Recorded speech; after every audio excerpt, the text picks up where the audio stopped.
Anything that makes meal times easier is a winner in my book, which is why Toasties are an absolute favourite in kitchens across the country. Do you know the secret to making a brilliant toasty? I believe I do.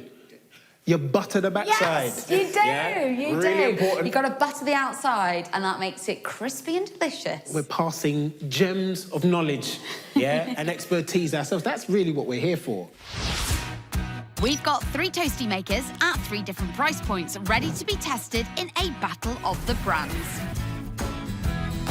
What we want you to do is tell us which one makes the best toasty.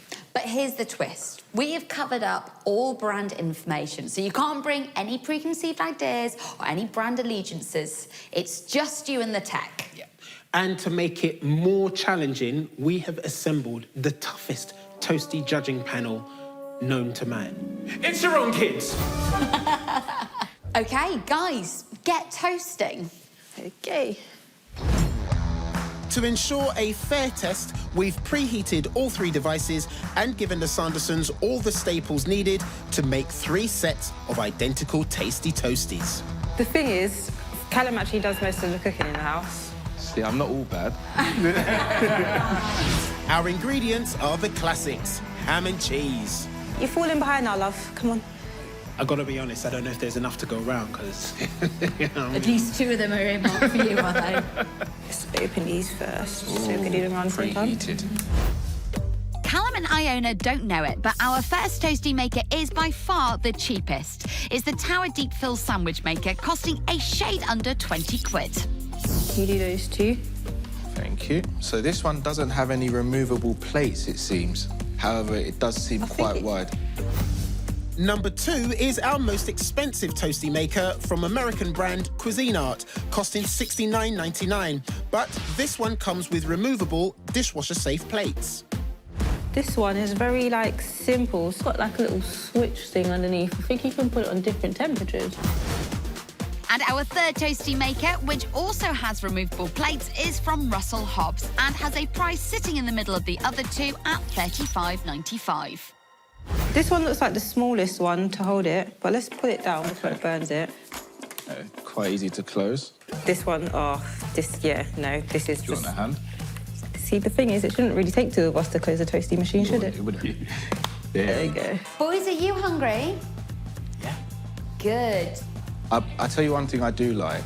The handle on this seems a bit further away from the actual plates. Yeah. Which is quite good, especially if the boys try and do anything crazy while we're not looking. Yeah.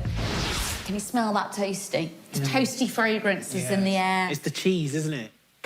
Is that ready? You say that's ready, the first one? Yeah, the first one's ready. The quickest toasty maker at just under 7 minutes is the Budget Tower. Shall we check this one now? Go for it. Could do a little bit longer. Whereas the most expensive on test still has some way to go, as does the mid-priced Russell Hobbs. It's interesting that the green has finished so many minutes before the other 2. Yeah. Which I would say is quite important when it comes to a toasty. It needs to be. You're impatient at that point, you're hungry, you want... I mean, I can hear them. They want their lunch. Yep, go on. Thankfully, Kaon and Amari don't have too much longer to wait for the Cuisinart, which takes a total of 9.5 minutes to cook. And while the mid-priced Russell Hobbs took nearly 12 minutes, almost double that of the Tower, results are impressive. That's a very nice golden brown. So, with all 3 sandwiches ready to go, it's time for the toasties to meet the toddlers. First up is the cheapest from Tower. So this is actually crusty all the way through, which is what I really like. It tastes really good. A successful taste test for the budget model, then. How will the second and most expensive toasty maker compare? I don't think they're all consistent. Like, some of them look like they're golden brown, others look still quite pale. But look how different they look. Oh, yeah. It's a little bit softer. Oh, I can hear crunch there. I do kind of prefer the taste of this one, to be honest. I'm not really feeling this one. A split decision for the pricey Cuisinart. Time to move on to the last toasty maker, the mid-price Russell Hobbs. It's crisp and it feels cooked all the way through. I also, this might just be me, but it had that curve as well. That fatness, that toasty fatness. I know exactly what you mean. It's true, but also this one is like very soft for me. So guys, you've tried all 3 toasties, but we have to only have one winner. Okay, so this one I thought was the most tasty. That one was probably the most evenly cooked, but for me it wasn't the nicest taste. Okay, which for you was the nicest? The middle one. We have a deadlock between Toasty Maker 1, the cheapest on test from Tower, And the most expensive on test from CUISINART, with the mid-price Russell Hobbs being ruled out. Do you want to reveal which one is your favourite toasty? You decide which one. Out of this one and this one, which one did you think was better, KK? That one was 2. Give me 5, buddy. Yeah. Toasty number 1 is from a company called Tower, and this is our budget toasty maker at $19.99. Oh. Do you genuinely thought that was the tastiest? Yeah, I'm happy we went through. Yeah, definitely. It makes a big difference.